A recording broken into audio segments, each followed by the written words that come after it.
সরকারি অর্থ আত্মসাতের মামলায় কারাগারে পাঠানো হলো ঢাকা জেলা প্রশাসক কার্যালয়ের কোটিপতি সার্ভেয়ার মুজিবুল হককে।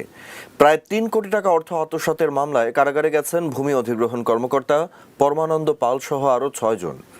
এরও আগে প্রায় ২৭ লাখ টাকা আত্মসাতের অভিযোগ রয়েছে সার্ভেয়ার মুজিবুল হকের বিরুদ্ধে। ইমরান হোসেন সুমনের অনুসন্ধানী রিপোর্ট। ঢাকা জেলা প্রশাসকের কার্যালয়, এখানকার ভূমি অধিগ্রহণ শাখায় প্রতিদিনই আসেন ক্ষতিগ্রস্ত ভুক্তভোগীরা। সরকারি উন্নয়ন কাজের জন্য যাদের জমি অধিগ্রহণ করা হয়েছে, নিয়ম অনুযায়ী ক্ষতিপূরণ পান তারা। এই অর্থ পেতে সংশ্লিষ্ট গুটি কয়েক সার্ভেয়ারের কারণে প্রতিনিয়ত হয়রানি পোহাতে হচ্ছে বলে অভিযোগ আছে ভুক্তভোগীদের। বলেন কত পার্সেন্ট দেবে, how much you tell me. তখন আমরা বলি যে এত পার্সেন্ট দিলে আমরা ন্যায্য জিনিস তা কেন দেবো? ঠিক আছে, তাহলে আপনারা নিজে ইয়া করে নিয়ে আসেন। আমার পরে অনেক মানুষ বিল পেয়েছে, আমার বিল আজ হয় কাল হয়, সময় মতো বিল পাইতেছি না, হয়রানি পেরেশানি হচ্ছে আর কি। এমন অভিযোগের পাশাপাশি অধিগ্রহণ করা একটি জমির বিপরীতে দুইবার অর্থ তুলে নেওয়ার ঘটনাও ঘটেছে। ২০০৭-৮-এর ১৩ নম্বর এলএকেসে ২৬,৪৬,০০০ টাকা পরিশোধের পর ২০১২ সালের ১৮ জুলাই একই পরিমাণ অর্থ হাতিয়ে নেন সার্ভেয়ার মুজিবুল হক সহ কয়েকজন। ওই সময় ভূমি অধিগ্রহণ কর্মকর্তা ছিলেন মোহাম্মদ জসিম উদ্দিন।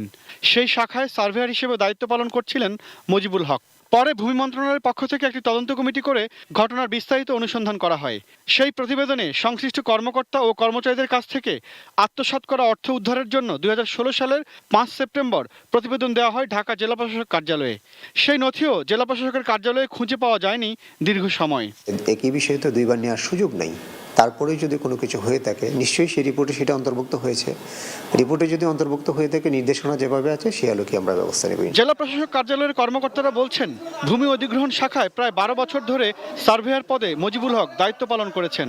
অর্থ আত্মসাতের সঙ্গে তার সম্পৃক্ততার বিষয়ে ঢাকার বিভাগীয় কমিশনারের কার্যালয় থেকেও করা তদন্তে বিষয়টি উঠে এসেছে। এমনকি তার বিরুদ্ধে কোনো ব্যবস্থা না নেওয়ার অভিযোগও করা হয় সেই তদন্ত প্রতিবেদনে।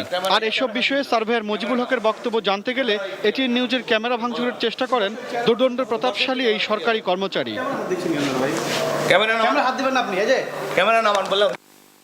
সবশেষ রেলওয়ের সরকারি সম্পত্তিকে ব্যক্তিগত সম্পত্তি দেখিয়ে প্রায় ৩ কোটি টাকারও বেশি আত্মসাতের মামলা হয় মুজিবুল হক সহ ৬ জনের বিরুদ্ধে। আদালত তাদের কারাগারে পাঠিয়েছেন।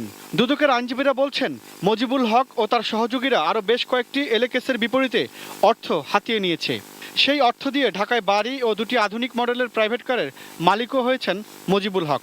ঢাকা মেট্রো গ ৩৩৬৫১৪ এবং ঢাকা মেট্রো গ ৩৩৬৫১৬ এই গাড়ি দুটির বিষয়ে তথ্য পেয়েছে দুদক।